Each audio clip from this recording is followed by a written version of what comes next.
Hey guys, hope you are well and having a wonderful Wednesday. This is just a quick Q&A to talk through some of the things that we are hearing that people kind of want to know or struggling with. And hopefully we can provide you with some simple tips and tricks to navigate over the next couple of weeks. Now, one of the biggest things that we've seen is boredom eating. And when I did a video on this and I talk about boredom eating, and it's one of these things that we're all struggling with, and it's separating whether it's emotional hunger or whether it's actual physical hunger. Now, the biggest thing that I want people to kind of try to do when it's boredom eating is to focus on meal structure. And we've actually written a blog article on this. If you head over to the website, which we will link to, and really encourage you to kind of have a little read through this. Now, one of the biggest things is to assess your triggers. Now, if you're finding that you're going to the fridge or the cupboard at regular times of the day or at certain points of the week, then you need to identify that this is your trigger. So maybe it's that always after lunch you feel that you need kind of a little bit more, or you're always snacking, or it's before dinner. Maybe looking at that lunch meal and maybe making it a little bit bigger, so you're a little bit more, satiated after eating, or that you're maybe not eating the right kind of macronutrient distribution or the amount of calories. So it isn't emotional hunger, it's actual physical hunger, because you're not providing your body with enough calories.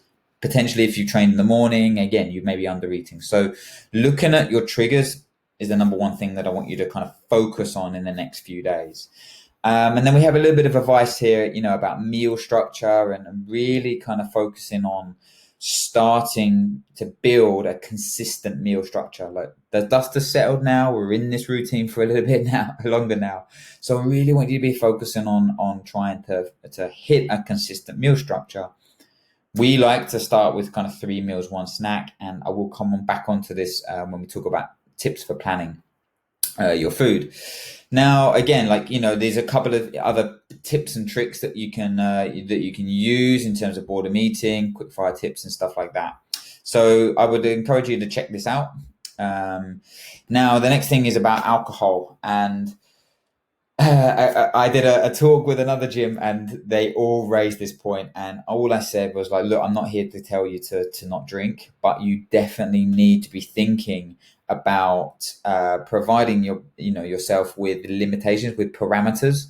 And if you don't have these parameters on whether it's like a certain amount of drinks every day, so that's 1 or 2 or whatever, or it's certain days of the week, then it becomes this like slippery slope of, then it's not something that you're treating yourself, or it's and every now and then it's becomes your daily habit, and that's when it becomes an issue. So what I would encourage people to do is to either put a limit on the amount, or to structure it in and have like, right, okay, it's Wednesdays, Fridays, Saturdays that I'm going to drink, or something like this, and actually not, to be very disciplined, to be like I don't drink on a Monday and Tuesday, or I don't drink in the week, whatever it is. You need to put some parameters on it. Now, adjusting calories and macros. I think one of the habits that we're going to encourage you to do is to kind of try to understand your current intake. This is probably the biggest question I got from the start, is to be like, what do I do in terms of my intake and adjusting it? And I asked a lot of people, like, okay, how much are you currently eating? What's your calories and macros? And they all just kind of looked at me like, I don't really know. And I was like, well, how are you going to adjust? If you don't know what you're currently eating, it makes it very challenging to adjust what you're actually, that you need. So I would encourage you to, first thing is to track 1 or 2 days of how much you're eating. Now, you don't necessarily need to put it into MyFitnessPal. It's a very useful tool, but you need to understand portion control, also portion sizes. So if you know that you eat half a packet of the cooked rice, or you eat 2 sweet potatoes, or you eat 1 chicken breast, whatever it is, you need to be aware of how much you're eating in 1 day.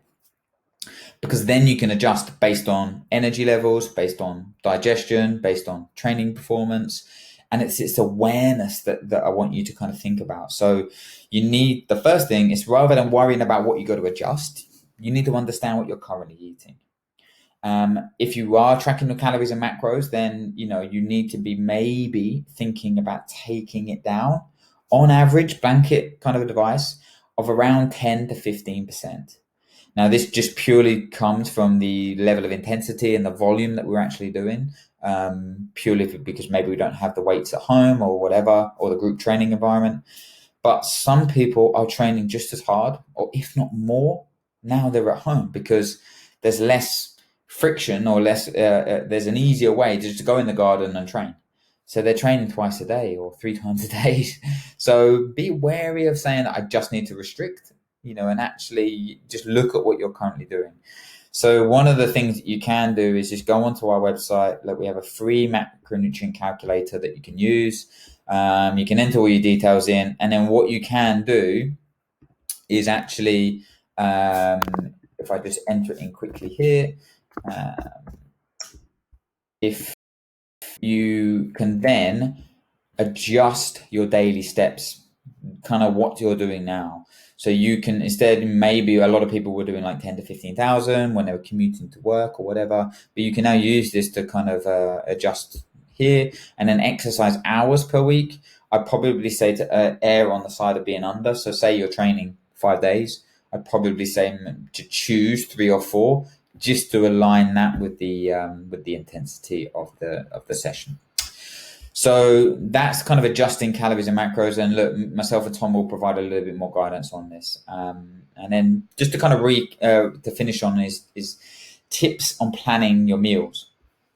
So what I would like you to do is start with kind of 3 meals and 1 snack, and have this as a bit of a baseline. If you want to then add an extra snack on, then that's absolutely cool. But these need to be at regular times. Now, this is something that I think we have a little bit of an opportunity to do now, is to really focus on meal structure. Meal structures are so important for so many different things. And what you'll find is that when you get into a consistent meal structure and eat at regular times, maybe every 3-4 hours, energy levels improve, recovery from exercise improves, digestion improves, sleep improves. So I really want you to be dialing in like meal structure. So if you've got calories and macros boxed off, you don't need to worry about that, and you know how much you're eating, I would really start to kind of think about dialing in your structure. Now, tips on doing this is actually, sometimes because we are getting up early and training and not having to commute, it's an opportunity for us to cook a little bit more, but we can actually maybe push breakfast back, so that we actually shorten the feeding window over the whole day. Because normally when you would commute, now you don't have to do that. Sometimes people are eating a little bit earlier or at different times. So to negate the boredom eating as much, I think that shortening your feeding windows, whether that's pushing breakfast back or bringing dinner a little bit earlier, is a really sensible strategy. Because it just allows you to kind of not have to go long periods without eating. So trial that. Little tips for shopping. We were actually going to put some stuff out. Again, we're working on a kind of shopping guide, which we'll put out. But just simple tips in terms of, I would like batch cook twice a week. And this doesn't mean like a recipe. Like, we put a turkey chili one up and we'll be posting more. But, maybe you could just like, batch cook a load of sweet potato wedges, or make a load of like mash, or just make some like, veggie rice, like as a big bulk. You could also roast some chicken breast or some salmon or whatever you've got, and steam some veggies. So you have these in individual portions, and then you can just kind of build your meals. This is a really good way for lunches. Like, you can put stuff together depending on what you've done. So we call this component cooking, where you just kind of make the different components and then build them together. I like to, encourage people to kind of buy a mixture of fresh and frozen veg just to help everybody shop well. But also it allows you to not have to keep going to the supermarkets all the time, but also not have, space in the freezer. So buy a mixture of fresh and frozen was a really good thing. And just the last thing is that we have actually put out some tips. One of our nutritionists, Bex, put out some incredible advice on using your cupboard like stores like oats, tin fish, beans. What else did she put on there? Dried fruit and stuff like this, and actually really, really sensible, useful stuff in terms of actually how to make meals and use them as snacks and stuff like this. So definitely worth checking out our Instagram on that, and saving that post and trying a couple of those tips out. So, guys, I hope this helps. Enjoy the accountability challenge. What If I Rise is a great thing. Get involved. You can take pictures of your food. You can share stuff. But yeah, let us know if there's any kind of topics you want us to kind of cover a little bit more detail. Check out the recipes that we're going to be posting on the guys on the Sleven page. And then, yeah, if you need any further advice, just let us know. Again, we do have programs. One of the fat loss diet setup program and the strength diet setup program. If you're really struggling with like simple recipes, these kind of programs, just £45.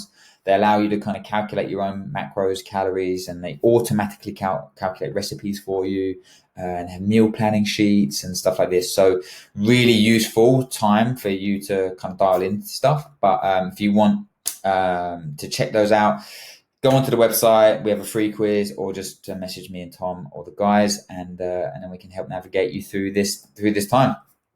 Hope this helps, team, and keep enjoying the Zoom workouts and the at-home workouts, and hopefully the weather stays nice so we can all train outside.